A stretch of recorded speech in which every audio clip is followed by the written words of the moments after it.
One of the things that's been very front of mind for me at the moment is men's health, Mm. specifically men's emotional health. Because I read a report that came out in March called Lost Boys, and it just details this pretty horrific picture of men's emotional health in the UK at the moment in particular, but the trend holds around the world. And it came out at the start of March. It's been in all the newspapers in the UK, and it details a couple of sort of headline stats.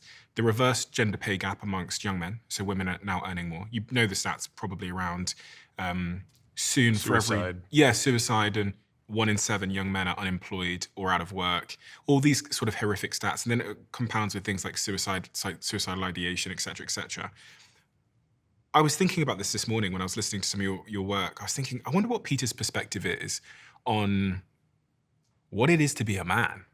Actually, it does kind of dovetail into some of your work around testosterone and the decline in testosterone. And because one of the things I was thinking about is how testosterone plays a role in what it is to be a man. But if you look at the stats around testosterone, it appears to be declining. Yes. And I say this in part as well because testosterone causes a certain set of behaviors in men that define and shape what a man is and what they want and how they show up. And even when I said earlier on protection as one of the 3 things I cared about, that's probably in part because of the testosterone in me. This debate around testosterone, this conversation around testosterone and its decline, is it declining? It is. It is. Why is it declining? And does it matter? Well, I think the second question's easier to answer than the first. I do think it matters. The why is probably multifactorial, and the why is just as important as the fact that it is. In other words, the fact that it's declining is both relevant for the fact that a very, very important hormone that has incredible benefit to men and women, by the way, is going down. And we have to come up with an answer to that, right? Like, so how do we address that? Do we address it medically, where we replace that hormone exogenously, meaning we give you that hormone directly? Or do we try to fix the underlying problem? So if you want to do the latter, you have to know what the underlying problem is. Now, at the population level, the best answer as to why testosterone levels are declining, and unmistakably they are. So the data here are unambiguous. There's no debate on this fact. The debate is around the why. I believe that the best answer probably has to do with 2 things. One is increase in body weight and body fat specifically in men, and some combination of reduced quality of sleep and sort of disruption to sleep. So why are those 2 things relevant? So when you increase body fat, 2 things are happening. One is you're increasing inflammation, and you are reducing the amount of testosterone that gets to stay in the form of testosterone, because part of the testosterone gets converted into estrogen. So with body fat comes more of this process called aromatization, or converting testosterone into estrogen. So if you think about what those 2 things are doing, if you have more inflammation, that reduces your ability to make testosterone, and you have more capacity to turn the less testosterone you make into estrogen. The net result of that is both of those things are reducing your total pool of testosterone. Mm-hmm. If you couple that with lower quality sleep, and I'm not talking about over the last 3 years, I'm comparing like now to say 40 years ago. And what are all the reasons that people might have poorer quality of sleep now? I think there were many, but obviously phones and social media and just the stimulation of the world we live in probably plays a greater role in that. Sleep is when we make these hormones, right? So we make follicle stimulating hormone and luteinizing hormone at their maximum amount during sleep, and those are the hormones that are driving the production of testosterone. So what we've seen in many of our patients when they have low testosterone, because there's a test you can do to see if their testosterone is low because their body can't make it, or because their brain isn't receiving enough of a signal to make it. This is a very easy thing to determine medically. Unfortunately, most people aren't subjected to that level of testing because they go to these testosterone shops on street corners that are just giving everybody testosterone. But if a physician is curious enough to understand that, you can give a patient a drug or a hormone called HCG. HCG is luteinizing hormone, which is one of the hormones made by the brain. So if you come in and you see a man who's got very low testosterone, and you can't understand why, you give him luteinizing hormone. If he still has low testosterone, you know that he has what's called primary hypogonadism, which means his testosterone is low because his testes can't make testosterone. Conversely, if you give the man luteinizing hormone and all of a sudden his testosterone goes up, he has secondary hypogonadism, or you could mix the primary secondary there, but really the terminology doesn't mean anything. What matters is he can make testosterone, but for some reason, his brain isn't giving his body the signal to do it. And that's a classic finding in a person who's under high stress and or not sleeping well. So that's a long-winded answer to your question, but I think that those are probably the greatest contributors to this. Now, people have talked a lot about what about microplastics, what about other environmental factors, what about other factors in nutrition beyond just the ones that would contribute to excess body fat. The evidence there is less compelling, but I don't think we should discount it. But I think that if those things are playing a role, it is probably much smaller than what we just talked about. I was thinking as you were speaking about sleep and testosterone, about how, and also the link there with bad diets, how if I've not slept well, I wake up and make worse food choices. For sure. And I was like, is that like dopamine dysfunction? Like, what's No, it's causing that? probably more due to insulin signaling. So we know from really good experimental studies that when you sleep deprive people, they become insulin resistant. And the more insulin resistant a person is, the less they're able to access their stored energy. So higher insulin resistance means greater difficulty accessing stored energy. So if you wake up and if you have successive days of poor sleep and you're becoming somewhat insulin resistant, you're going to want to eat more because you're not able to access your own natural stores of fat, which is where we want to go for energy. So if you look at one experiment that was done out of the University of Chicago, they took healthy subjects, young subjects, and sleep deprived them for somewhere between 10 and 14 days, so not a huge period of time. And they only let them sleep 4 hours a night, which, by the way, I know a lot of people who are doing that for years at a time. In that 10 to 14 day period of time, their insulin resistance was worsened by 50%. This is, in other words, they do an experiment called a euglycemic clamp where they inject them with glucose to see how effectively they can put glucose into their cells, which is that's the hallmark of insulin sensitivity, is how well you can put glucose into your muscles when it's infused in you. And their capacity to do that was reduced by 50% after such a short intervention. So I think sleep restriction and unhealthy sleep is a very underappreciated cause of metabolic health and weight gain. And then by extension, these other things we're talking about. It seems to me to be the thing furthest upstream in my life that then causes this cascading effect to how I show up in sort of cognitive performance, how well I can articulate myself. If I go to the gym, how hard my workout is. If I choose healthy options versus unhealthy options. So it feels like and mood in general. Yeah. Yeah, I mean, look, I've said this before, and I'm not the first to say this, so I'm paraphrasing others, but if you really stop to think about it, sleep doesn't make a lot of sense from an evolutionary perspective. Like if you go back in time a few 100,000 years, why would we have spent a third of our life unconscious? It didn't serve our purpose. You can't mate, you can't hunt, and you can't defend yourself. So you have to believe that if we could have evolved out of it, we would have done it. And we didn't.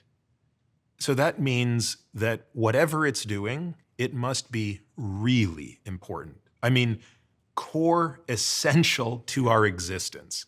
While I will completely acknowledge that different people have a different necessity or requirement for how much they sleep, I still think that many people underestimate how much they need. You know, you asked me at the start, you said, what are the things that you want to do when you reach your marginal decade? And I gave you my answer. What's your answer to that, now that you're a father and you're in a different season of life? Well, they're very similar to the types of things you're thinking about, and I love how you've got specific examples. So I really like playing with my kids, right? So I can, imagine that in my marginal decade, I'll have grandkids that are the age of my kids. Yeah. Right. And maybe a bit older, but as I'm even getting towards that marginal decade. Okay. So playing sports is really, really fun. I really like playing, especially because when I grew up, like I played hockey because I grew up in Canada. And then I immediately went into kind of boxing and martial arts, and those became my life. So now playing sports that I didn't play much as a kid is really fun. Like I'm really enjoying baseball. I'm really enjoying soccer. And so when you play these things, you realize this is not an easy thing to do when you get old. Like to sit in the, to sit in the goal and actually like stop a ball when a kid is blasting at you full stop, you have to be able to move around. So again, like I would love to be able to play soccer, throw a football, throw and hit a baseball as long as possible. You can get into movements that are much simpler, but if I can do all of those things, I'm in great shape. Now, of course, to be able to do that, I also need to be able to do a lot of things that many people also can't do in their marginal decade, like sit on the floor, get up off the floor under their own power, walk up X number of flights of stairs, having the strength to do that. I like doing certain things. Like I like archery a lot. So it's, I want to be able to pull a bow back, obviously not at the same poundage as the current bow that I pull back, but I would still like to be able to pull a 50-pound bow back in the final decade of my life. And when you think about all those things you want to accomplish, if we were then to sort of codify them into a bunch of exercises or areas of your health that you had to now be thinking about, that I needed to be thinking about, what are the most important things? So I'm a 32-year-old. What are the most important parts of my health that I should be thinking about if I want to achieve all the things that I said to you in my final decade? No one in the final decade of their life ever said, I wish I had less strength and I wish I had less endurance. So you cannot be too strong and you cannot be too fit. The only time that one would throttle back on the pursuit of those is A, if doing so is come at the expense of something else, either with respect to your health or your life. And two, if the pursuit of that at such an extreme level produces risk of injury. Okay. So, in other words, could I be stronger than I am today? Yes. I'll give you an example. We know that in resistance training, the sweet spot for pure strength is 1 to 5 reps.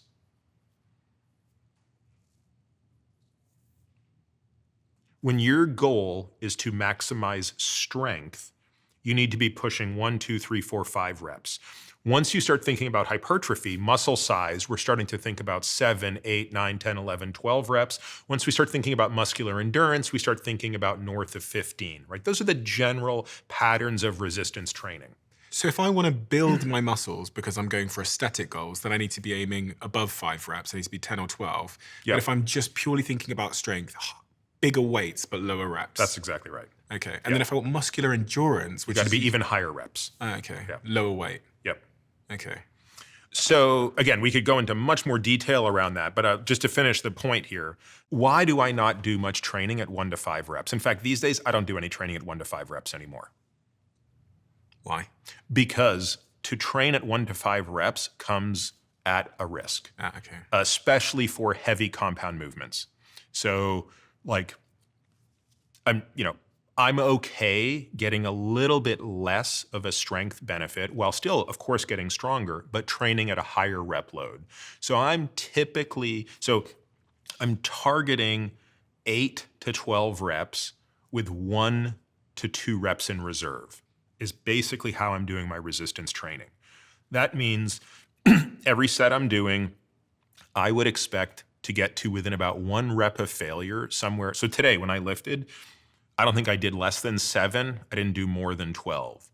And the weight was always titrated so that I was either failing, almost failing, or 1 rep away from failing, somewhere in there. And I was adjusting the weight constantly on every exercise to get there, with the exception of 1 exercise. I did push-ups was one of the things I did. Push-ups are kind of more in the muscle endurance. Obviously, I'm doing more reps when I was doing push-ups. But pretty much everything else was in that range. So again, I'm not fully maximizing strength anymore because the cost of it might be a little bit high in terms of injury risk. Similarly, I'm not strength training 24/7 because I need to make time to do my endurance training and other types of training. How often do you train uh, resistance training? I resistance train 3 times a week. And how often do you train generally? And I train every day. every day? Yeah. Why? Because, again, the intensity of my training is not that high, at least 3 days a week. So the 3 resistance days are pretty hard because I'm really only doing each body part once a week. So when I'm doing it, I'll spend that 90 minutes really kind of hammering those body parts. 3 of those days are just zone 2. So my three of my 4 cardio days are zone 2 days where I'm doing, I'm on a bike and I am riding at a level of intensity that actually allows me to still talk. Not talk like I am now, but talking in a sort of a strained way. So for me, that's about a heart rate of 140 beats per minute. And that's just not taking a huge toll on me. Like that, those are almost like recovery days for me. And then 1 day a week, I do a really, really hard VO2 max day. And that's a really hard day. That burns a lot of matches. That's tomorrow. Not looking forward to it already. Do you do cardio on your resistance training days as well? No, None. I don't. So it's it's 4 days of cardio, 3 days of resistance. Now that's going to change in the summer when I'm going to add 3 days of swimming. And I will end up doing some swims on some resistance days. So before you do your resistance workout, you don't go on the stepper for 20 minutes or cycle for 20 minutes or something? I don't. Is there a particular reason why? It wouldn't really serve a purpose. I know a lot of people do that. I know a lot of people will say, hey, I'm going to do a little bit of a warm up on the treadmill or the Stepmaster before I lift. But I actually have a pretty strong point of view on how we should warm up to lift. And I don't think walking on the treadmill or running on the treadmill or being on the Stairmaster or on the bike is a great prep for the lift. I think it's better to warm up for a lift doing movements that prepare you to lift. So for example, like if it's a leg day, so Monday's leg day, right? So what am I going to do? I'm going to start by doing a bunch of core stabilizing stuff. So I'm going to do a whole bunch of this dynamic neuromuscular stabilization stuff. So you get into basically these baby positions and you really learn to activate your core as you move around in a 6-month position and stuff like that. I then do a whole bunch of, like, you know what a 90-90 is or a shin box exercise is, where you're kind of on the ground in a position where you're really, you can start out doing it isometrically, but ultimately going through a slow eccentric and concentric phase of movement that's kind of activating glutes. So I go through basically a whole DNS sequence. Then I get into a dynamic movement prep. So then I get into a bunch of bouncing, a bunch of footwork, and then I start with really light weights. So I'll go to a leg extension machine and do very, very light leg extensions, very, very light leg curls, come back and do more jumping and moving and lunging and go back and forth. So I'll spend 20 minutes doing a warm-up, but the warm-up is geared for me to lift. Whereas if I had just sat on a bike and pedaled around, that doesn't actually replicate any of the movements I'm going to do when I start loading myself. I've got particularly concerned about injury. Yeah. Now that I'm 32, because when I was bloody 20, I could do almost anything, it seemed, and nothing would break. But I had a couple of injuries when doing like shoulder presses and things like that. And one of my friends had a similar injury recently, which took him out for 3 or 4 months, where he did a shoulder press, pulled something in his back or something, as like neck. Yeah. And then he couldn't like turn his head anymore. In terms of injury, if I wanted to get injured, am I right in thinking that the thing that leads to injury is basically just walking straight in and trying to lift something heavy? Or is there things further upstream that cause injury in the gym? No, that's one way to increase your risk of injury for sure. But yes, there are other ways that it can happen. And I think about it a lot. I mean, one of the injuries I think a lot about are calf injuries, Achilles injuries, sort of tendon injuries. This is, I think, one of the things that becomes a real problem for people as they age. You often hear about people my age tearing an Achilles. Yeah. It's a devastating injury. Now, again, it's not devastating in that you won't recover from it, but boy, it's going to take you out of commission for 6 months. So a lot of these injuries happen because the individual still has strength, but they've kind of lost some of the pliability in the tendon because they've kind of lost some of the jumping. That's why I always start these workouts with low level of jumping, and I'll progress to higher levels of jumping. But jumping is actually a very important part of training, and it's one of the things that we take for granted. But boy, when your ability to jump is gone, and jumping, by the way, can mean like just initiating a jump, but it can also mean jumping off something and stopping yourself. Those are really important skills. And so like something like jumping rope is really important, right? Your feet are just kind of moving like that. They're acting as shock absorbers. Calves and Achilles have to constantly change in length, and that accommodation is a really important part of resilience. And I think that should be an important part of everybody's warm up at a minimum, if not part of their workout. If you love the Diary of a CEO brand and you watch this channel, please do me a huge favor. Become part of the 15% of the viewers on this channel that have hit the subscribe button. It helps us tremendously, and the bigger the channel gets, the bigger the guests.